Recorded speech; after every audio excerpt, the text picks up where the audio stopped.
Salve, salve, vossas excelências, aqui quem vos fala é João Varenga, o seu legal designer de plantão, e hoje a gente vai falar sobre Visual Law.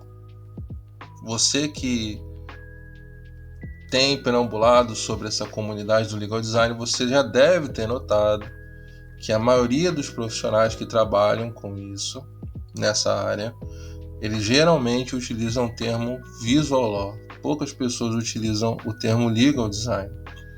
Existe uma diferença entre essas duas ideias? Existe. Na verdade, o Legal Design é aquela proposta da humanização das relações jurídicas, dos serviços jurídicos. O Visual Law, ele faz parte do Legal Design. O Legal Design é a mãe, o Visual Law é um dos filhos. O Visual Law, ele tem como premissa, bem resumidamente, a utilização de recursos gráficos para facilitar a informação.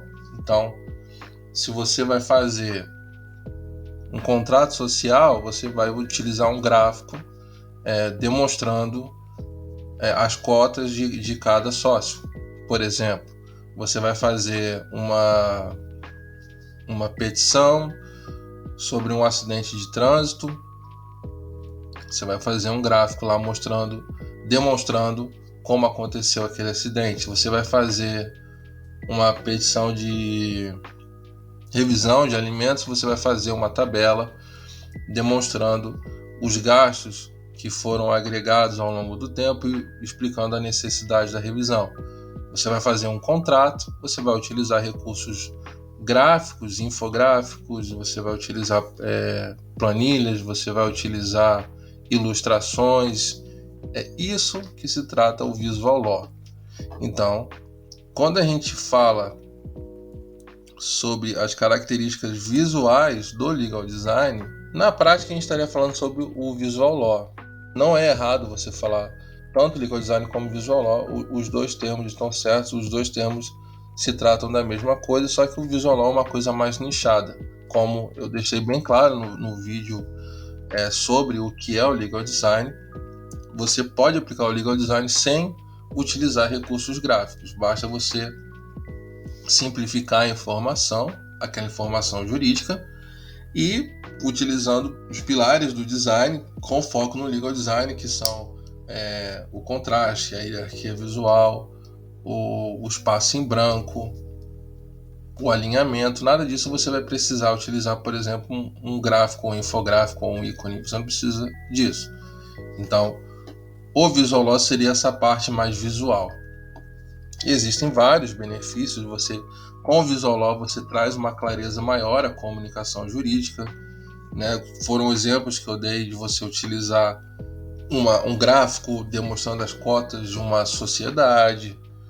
Você faz com que as pessoas tenham uma compreensão muito maior sobre conceitos jurídicos. Então, por exemplo, uma coisa que foi muito comum e ainda é comum com a LGPD, né, a revolução que a LGPD trouxe, você vê muitos manuais que advogados são contratados para fazer para que as empresas passem para os seus funcionários, para que eles possam compreender a importância da segurança da informação, né, do peso que tem um vazamento de dados pessoais, esse tipo de conceito, porque uma pessoa leiga não tem um conhecimento, que é aquilo que a gente está falando. Você, às vezes, não é que a pessoa leiga não tem conhecimento nenhum, mas às vezes a pessoa leiga ela não tem o conhecimento da profundidade jurídica de uma determinada ação dela.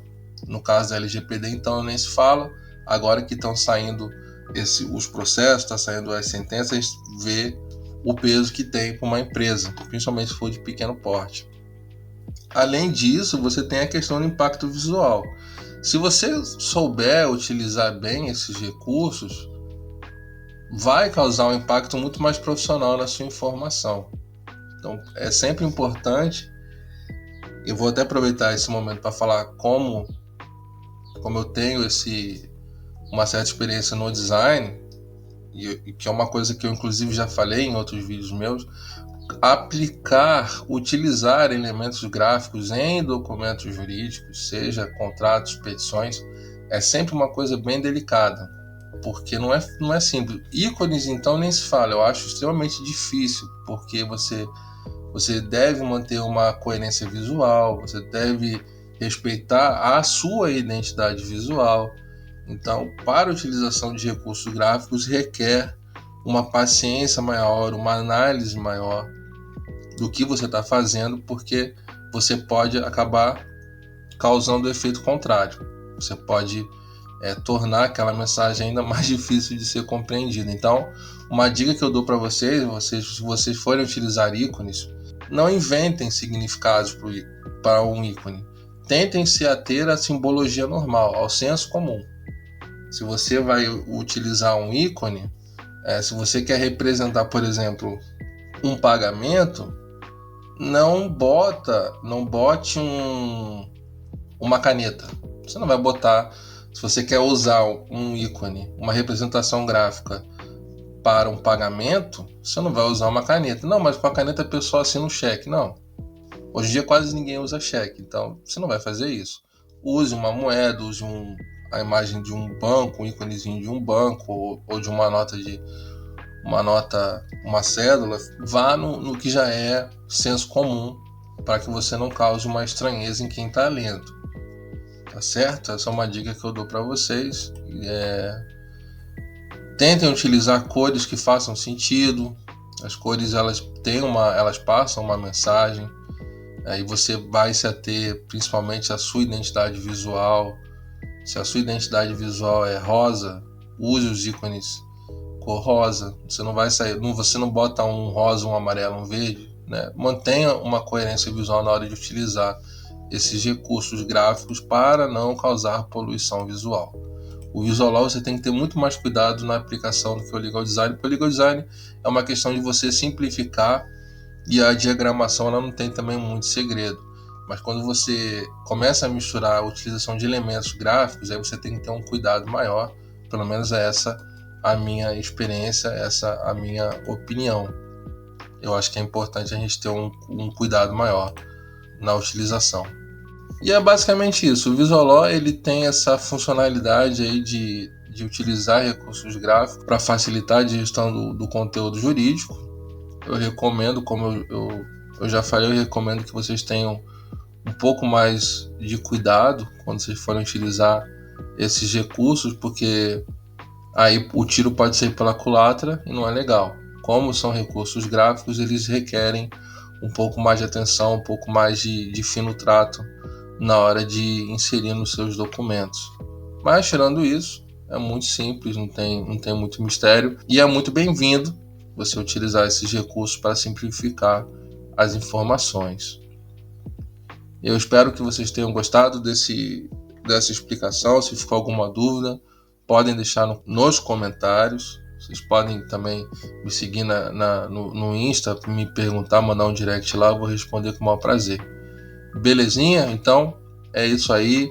Deixa aquele like no vídeo se você gostou do conteúdo, compartilhe com seus amigos. Se inscreva no canal para mais sobre esse assunto super legal. E a gente se vê no próximo. Fui!